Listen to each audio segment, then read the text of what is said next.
Assalamualaikum warahmatullahi wabarakatuh. Apa kabar antum semua hari ini? Semoga senantiasa kita berada dalam lindungan Allah Subhanahu wa taala. Baiklah, hari ini Ibu akan membahas tentang musyawarah ya. Demokrasinya minggu lalu antum sudah menonton video tentang demokrasi. Nah, antum pahami di situ bahwa demokrasi itu adalah sebuah sistem ya yang diterapkan dalam sebuah negara. Nah, kenapa Ibu di sini dibandingkan dengan musyawarah? Karena banyak orang yang mengatakan demokrasi itu berasal dari Islam karena sama dengan musyawarah. Tetapi faktanya jelas berbeda. Demokrasi tadi dikatakan sebuah sistem. Sedangkan musyawarah itu adalah bagian dari sistem. Gitu. Jadi sistemnya itu adalah sistem Islam dan musyawarah adalah bagian dari sistemnya. Dari situ jelas perbedaannya kan. Seperti yang telah antum pahami ya, ketika nonton video itu bahwa demokrasi itu berasal dari kata Yunani kan ya, yaitu demos dan kratos. Demos itu artinya penduduk, kratos itu artinya kekuasaan. Jadi kekuasaan di tangan rakyat. Maka orang suka mengatakan ya rakyat, oleh rakyat dan untuk rakyat. Menurut KBBI-nya, Kamus Besar Bahasa Indonesia, demokrasi itu adalah sistem pemerintahan. Jelas bahwa dia adalah sistem yang diterapkan dalam sebuah negara, di mana rakyat ikut serta dalam memerintah dan ada pandangan hidup di dalamnya.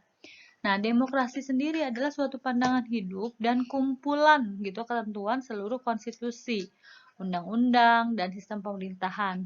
Sehingga bukan sekedar proses pengambilan pendapat. Karena inilah gitu ya yang sering dikatakan oleh orang-orang bahwa demokrasi berasal dari Islam karena disamakan dengan musyawarah, yaitu pengambilan pendapat gitu ya. Padahal dari pengertiannya saja itu sudah jelas gitu ya, berbeda banget. Nah, apa itu musyawarah? Kita lanjutkan di slide berikutnya. Musyawarah itu berasal dari bahasa Arab, yaitu syawara, yang berarti berunding, merembuk, atau mengatakan dan mengajukan sesuatu. Berarti meminta pendapat gitu ya. Sehingga dia adalah sebuah mekanisme pengambilan pendapat dalam Islam. Dan tadi Bu bilang, bukan merupakan bagian dari proses sistem pemerintahan Islam. Jadi jelas ya, dari pengertiannya saja sudah berbeda. Kalau musyawarah itu bukan sistem, tapi dia itu adalah mekanisme pengambilan pendapat dalam Islam.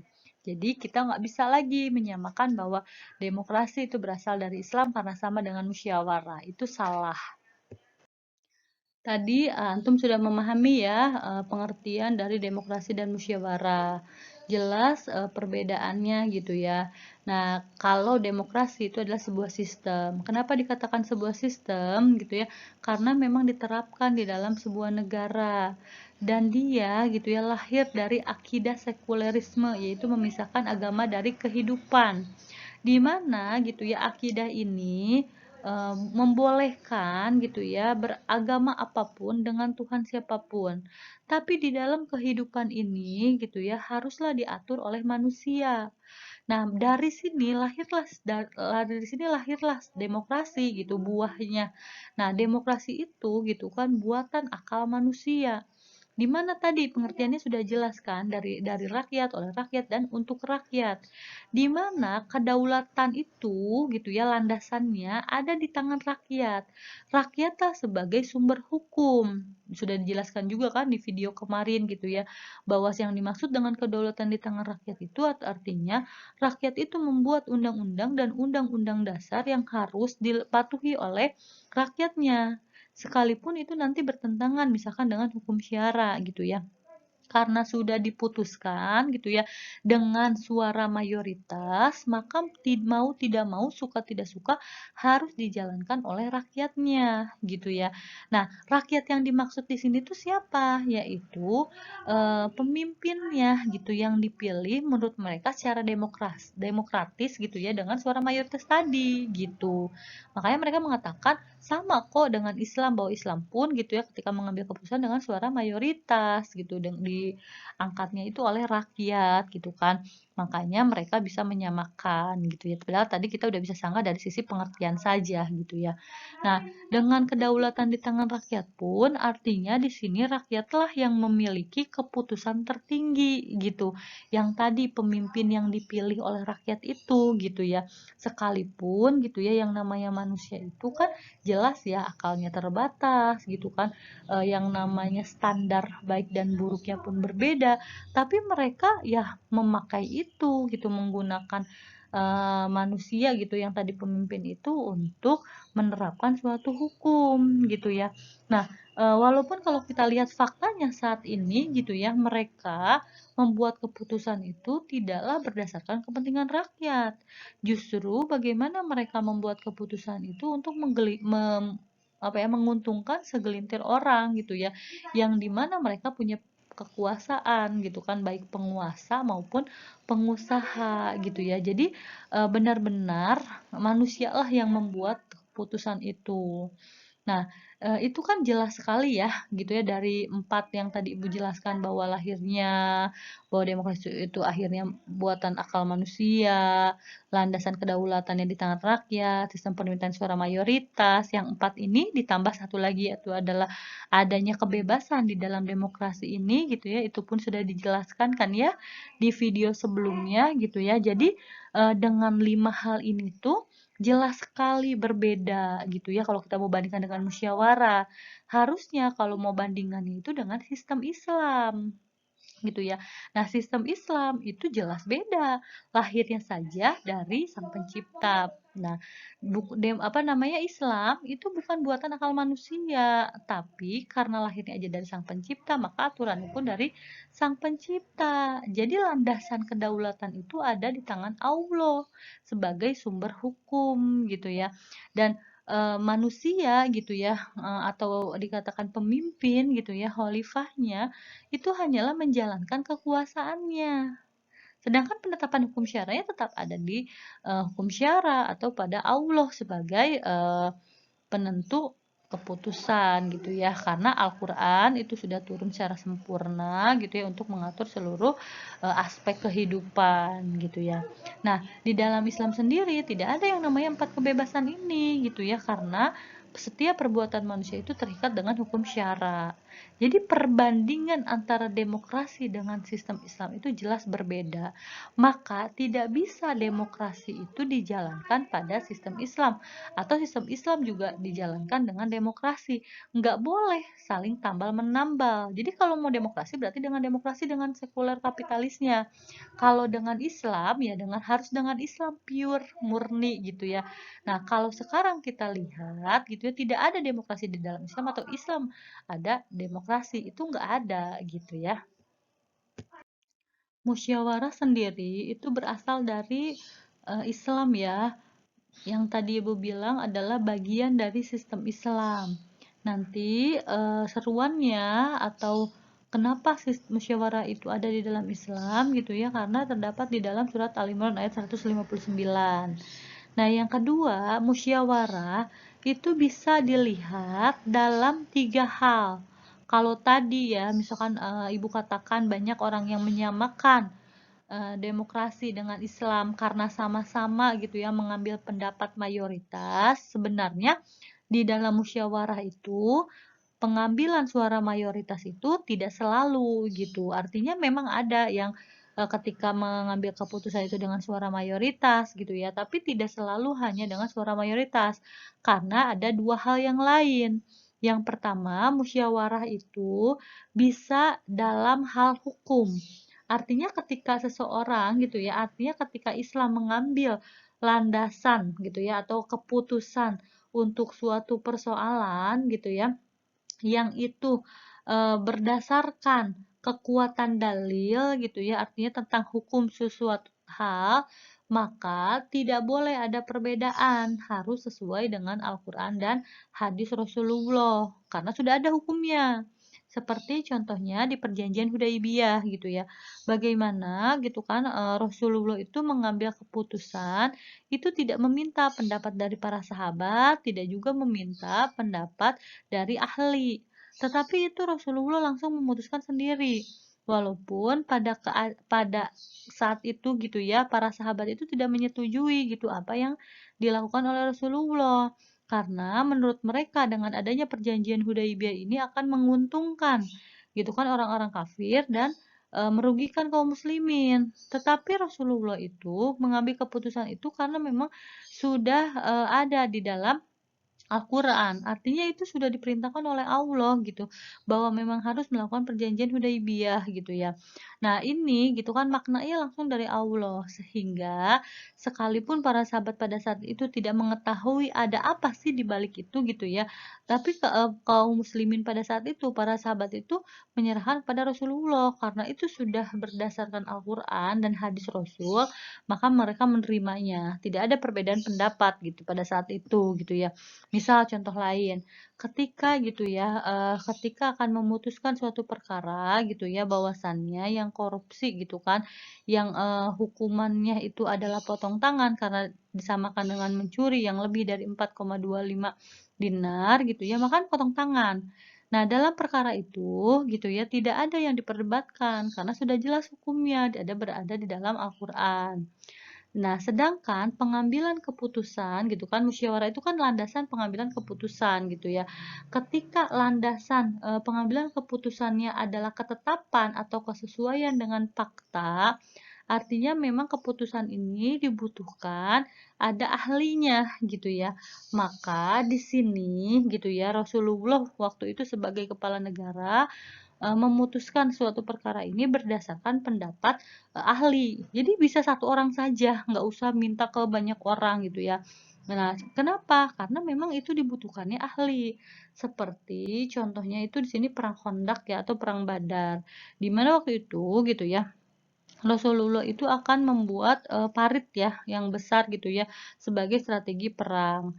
Nah, waktu itu Rasulullah hanya meminta pendapat sahabat gitu ya yang memang ahli di dalam strategi perang dan pada saat itu memang belum pernah ada gitu kan untuk membuat parit yang besar sehingga Rasulullah tidak meminta pendapat sahabat yang lain atau suara mayoritas dan tidak juga gitu kan ini tuh gitu berdasarkan memang Al-Quran dan hadis yang strateginya harus Rasulullah tetapkan gitu. Tapi Rasulullah meminta pendapat ahli gitu ya. Contoh lain gitu ya, ketika pengambilan keputusan untuk mendirikan rumah sakit, di mana rumah sakit itu harus bangunannya seperti ini, seperti ini.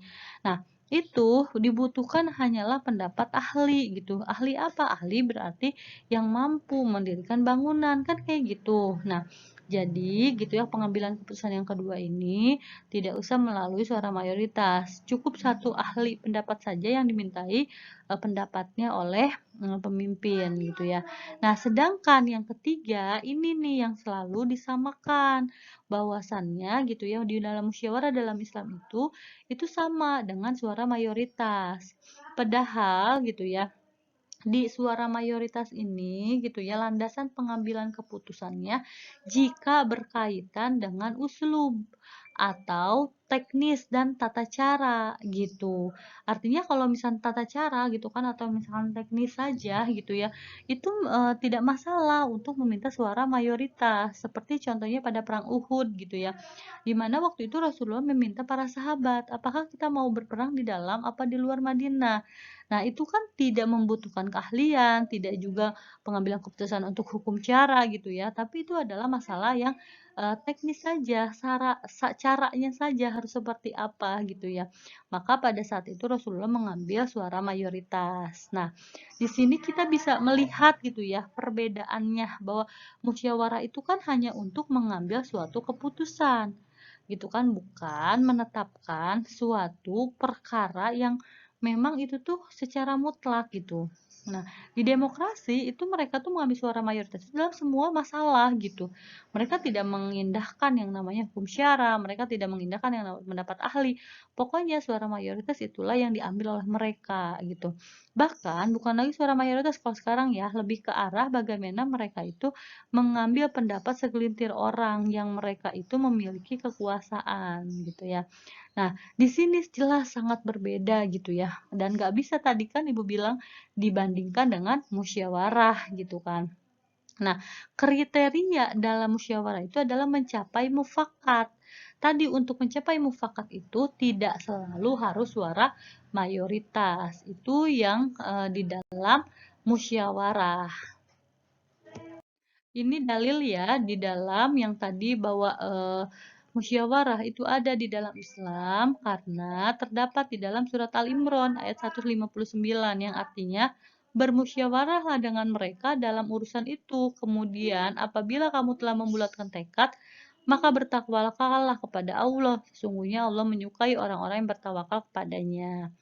Jadi memang musyawarah ini gitu ya, ada dalilnya gitu bahwa kita tuh harus melakukan musyawarah gitu ya. Walaupun tadi sudah kita pahami bahwa dalam bermusyawarah itu ada 3 pengambilan keputusan landasannya. Tadi dikatakan kan ya, bahwasannya landasan pengambilan keputusan atau musyawarah itu kan ada 3 hal ya.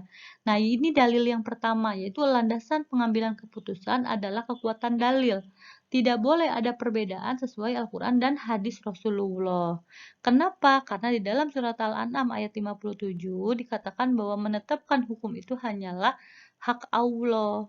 Jadi ketika gitu ya, dalam suatu negara itu akan menetapkan undang-undang dan undang-undang dasar yang mengikat bagi rakyatnya, maka itu kedaulatannya ada di tangan syara. Artinya hanyalah keputusannya itu ada di tangan Allah Subhanahu wa taala. Sedangkan yang menjalankan kekuasaan itu adalah khalifah atau pemimpinnya gitu ya. Kenapa? Karena dikatakan di dalam hadis riwayat Muslim bahwa kamu lebih mengetahui urusan duniamu. Ini maksudnya di dalam pengaturan gitu ya. Artinya bagaimana pelaksanaan hukum syara yang sudah ditetapkan oleh Allah itu dilaksanakan dalam kehidupan. Nah, itu yang dipimpin gitu ya atau yang dijalankan oleh khalifah. Karena manusia itu memiliki gitu ya ilmu pengetahuan dan memiliki akal untuk berpikir gitu. Itu di dalam hal pelaksanaannya gitu. Tapi untuk penetapan tetap adalah hak Allah. Di dalam surat An-Nisa ayat 59 itu jelas ya bahwasannya orang-orang beriman itu gitu ya haruslah mentaati Allah, mentaati Rasul dan ulil amri di antara kamu. Ulil amri yang seperti apa? Ulil amri yang memang melaksanakan syariat Allah. Di mana ulil amri yang mengambil keputusan atau landasan keputusan tentang suatu halnya itu dikembalikan kepada hukum syara atau dikembalikan kepada Allah Subhanahu wa taala. Karena ulil amri gitu ya hanyalah gitu kan melaksanakan kekuasaannya gitu ya. Artinya hanya melaksanakan ketentuan Allah Subhanahu wa taala gitu supaya mengatur dan mengurusi rakyatnya sesuai dengan syariat Allah.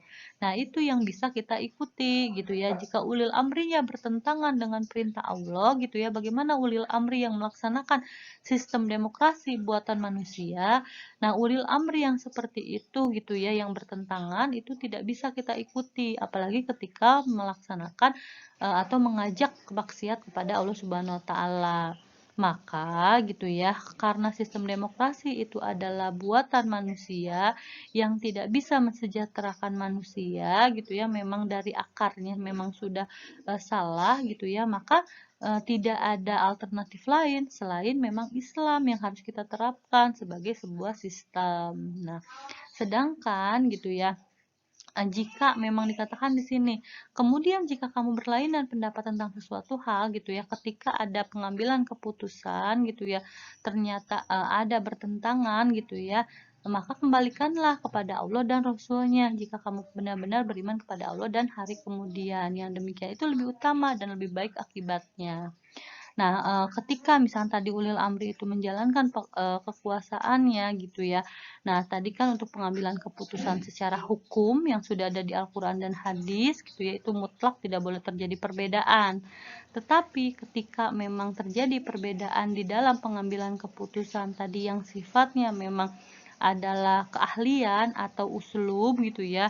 Nah, itu dikembalikan kepada ulil amri. Ulil amri lah yang memutuskan perkara itu gitu ya. Jadi sudah jelas gitu ya batasannya bagaimana kita mengambil suatu keputusan yang itu tentang hukum yang tidak boleh berbeda, yang ketika kita mengambil keputusan tentang keahlian dan tentang uslub. Nah, itu ya. Nah, jika ada perselisihan tadi di antara dua hal itu gitu ya, yang keahlian dan yang uslub, maka kembalikanlah kepada ulil amri. Nah, ulil amri itu pasti mengembalikannya kepada Allah Subhanahu wa taala. Nah, itu ya bab kita gitu. Jadi kita sudah memahami nih jelas bahwasannya demokrasi itu adalah sebuah sistem dan demokrasi itu tidak bisa gitu kan mensejahterakan seluruh manusia, maka gitu ya bandingannya memang harus dengan sistem. Maka yaitu ada sistem Islam yang sudah pernah diterapkan gitu ya oleh Rasulullah dan para sahabatnya selama 13 abad yang belum pernah tertandingi gitu ya. Artinya kekuasaan di dalam dunia ini kan, peradaban ini kan dulu baru ada yang ini ya, yang mercusuar itu kan barunya peradaban Persia, Romawi dan Islam gitu ya. Persia dan Romawi itu pernah berkuasa itu tidak lama gitu ya. Artinya tidak selama Islam itu 13 abad, 1300 tahun. Apalagi demokrasi saat ini yang baru mulai berkuasa itu belum sampai 100 tahun atau 1 abad sudah terlihat kehancurannya. Maka tidak ada jalan lain untuk mengembalikannya, hanyalah kembali kepada hukum Islam gitu ya. Dan gitu ya, ketika kita memahami demokrasi itu tidak bisa ditambal-tambal dengan Islam, apalagi disamakan dengan Islam dengan tadi musyawarah gitu ya, karena pengangkatan pemimpinnya itu yaitu melalui suara mayoritas tadi gitu ya. Nah, kita juga sudah memahami ternyata musyawarah gitu ya, itu adalah bukan sistem Islam, tapi dia adalah bagian dari sistem Islam gitu ya. Maka tidak bisa kita menyamakan tadi ya demokrasi dengan Islam. Maka gitu ya, ketika kita sudah memahami ini, kita harus benar-benar meyakini bahwa hanya sistem Islamlah yang mampu mengatasi seluruh persoalan hidup manusia. Karena dalam Islam itu ada solusinya, baik yang masa lalu, sekarang maupun yang akan datang. Nah, sampai sini gitu ya materi kita. Semoga dapat dipahami dan menambah keberkahan ilmu. Jika ada yang ditanyakan, silahkan. Jika sudah dipahami, alhamdulillah. Semoga bermanfaat dan menambah keberkahan ilmu kita. Wabillahi taufiq wal hidayah. Wassalamualaikum warahmatullahi wabarakatuh.